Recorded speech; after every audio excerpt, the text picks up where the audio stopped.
Hey there, and welcome back into a Fantasy and Frames edition of the 2023 Redraft series, where I'll be covering Jamaal Williams in Redraft. My name is Kyle. You can catch me on Twitter at KZ1180. If you're just joining me on YouTube and you're new to the channel, first, I'd like to welcome you. Second, if you could just hit that subscribe button, click on the bell that pops up, you'll be notified of all of our great content that we pump out here on Fantasy and Frames. We know Jamaal Williams has left Detroit and has signed with the Saints for a 3-year deal. Initially, at first, like most of you, I thought, interesting fit considering he is the clear RB2 behind Alvin Kamara. But as we'll get into a little bit later, it might actually not be as bad as we think. You see, Kamara last year struggled down in the red area and only had 8 touches on the season around the goal line, which just so happens to be Jamaal Williams' major strength. Add in the fact of a possible suspension for Kamara, and you'll get that amount of games he's suspended for in a workhouse role until he comes back. Let's take a look at what he did last year for the Lions, and let's see if it's sustainable. Last year, 2022, he played in all 17 games, 262 carries, 1,066 yards, 17 rushing touchdowns, and 12 catches for 73 yards. That part's not so great.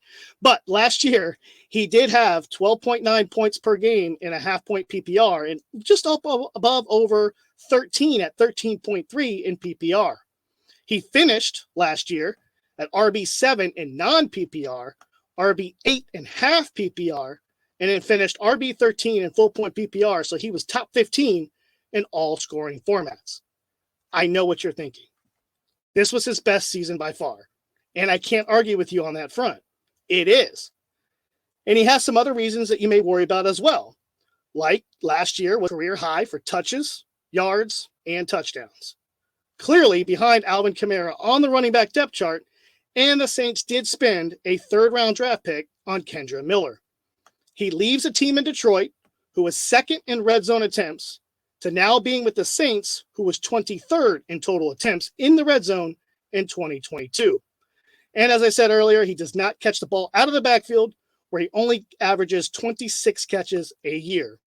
All understanding concerns. I get it. But he was still the RB1 in touchdowns last season with 17. He was RB14 in yards after contact in 2022. Since 2019, he's increased his yardage total and carries year after year. Could get a substantial role for a period of time if/when Alvin Kamara is suspended. Now, currently, I have Jamaal Williams at running back 35 in my 2023 rankings, tucked just behind Khalil Herbert. And according to Fantasy Pros, his average draft position is sitting around 109 overall in a half PPR, where I think he has the potential to outperform this draft spot by a significant amount if given the goal line opportunity. If Alvin Kamara is indeed suspended for a handful of games, I would project Jamaal Williams to rise in rankings a bit to at least around RB30 territory.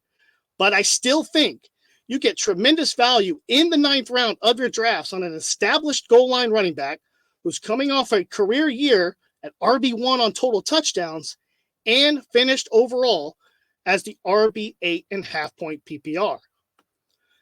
I'd like to thank you all for watching this video. If you found it to be useful and you're on YouTube, please, again, just hit that subscribe button. Give me that thumbs up. I would greatly appreciate it. Also, let me know your thoughts on Jamaal Williams. Do you agree? Do you disagree? Let me know in the comments below. Would love to hear from you. You can also reach me out on Twitter at KZ1180. Just hit me up. Thanks again for watching, and until next time, KZ is out.